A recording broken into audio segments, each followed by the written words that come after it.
सहकारी निमसरकारी शिक्षक शिक्षकोत्तर नगरपंचायत कर्मचारी समन्वय समिती महाराष्ट्र राज्य याच्या वतीने आज महाराष्ट्रामध्ये 2 तासाचा सत्याग्रह आंदोलनाचं आयोजन राज्य सहकारी मध्यवर्ती कर्मचारी संघटनेच्या वतीने आवाहन करण्यात आला।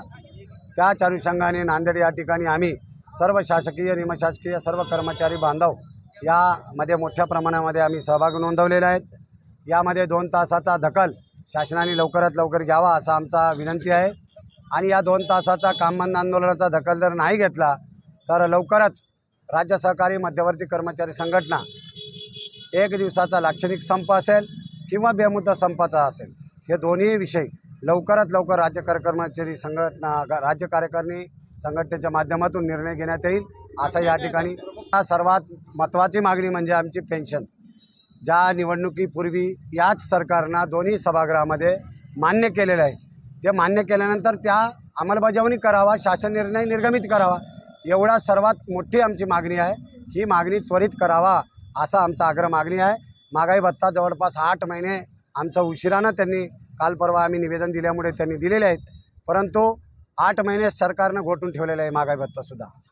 आणि आम्हाला सरकारला विनंती आहे की आता ही संयम तुम्ही 8-9 महिने या लोकशाही पद्धतीनं आज लोकसभा विधानसभा या निवडणुका होते, आमचं कर्तव्य होता सर्व तळागाळातल्या कर्मचारी आम्ही सर्वांनी मिळून लोकशाहीचा गाडा आमच्या कर्तव्याप्रमाणे आम्ही पूर्ण पार पाडलेले आहोत।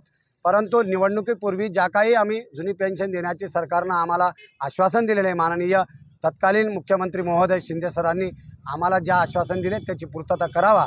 आज आम्ही आदरणीय फडणवीस साहेबांना विनंती करता की लवकरात लवकर अंमलबजावणी करा, कारण सरकार तेव्हाही बहुमतानं तुमचीच होता आणि आजही तुमचंच आहे।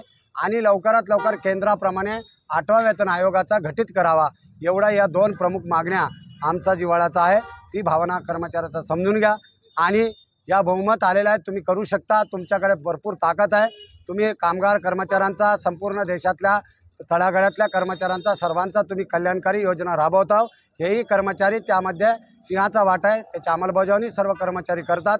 महसुली गोळा करून शासनाची तिजोरी भरायची काम याच शासकीय कर्मचारी करत असतात, म्हणून कर्मचाऱ्यांचं सुद्धा तुम्ही योगदान या शासन चालवायला आमचासुद्धा योगदान आहे, म्हणून आपण सरकार विसरू नये या ठिकाणी मी सर्वांना विनंती करतो। आंदोलन सुरुवातीला 1 दिवस किंवा 2 दिवसाचा लाक्षणिक संप राहील, त्यानंतरही सरकार ऐकत नसेल तर बेमुदत संपावर जाऊ, कारण खर्णिकाला एक फार मोठा इतिहास आहे।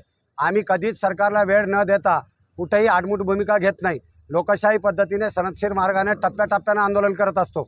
आम्ही कधी रस्त्यावर येत नाही, आम्हाला नियमानुसार संधी सरकारला देऊन जनतेचा विचार करता आणि जनतेचा गैरसोय होऊ नये म्हणून वारंवार आम्ही एकतर्फी माघारी पण घेता। आणि ज्यावेळी सरकार वेळ काढू धोरण घेऊन नाईलाजानं आम्हाला रस्त्यावर आणतात त्यावेळी कर्मचारी येतात, एकाएकी कर्मचारी कधीच संपात जात नाही, ही मात्र वस्तुस्थिती आहे।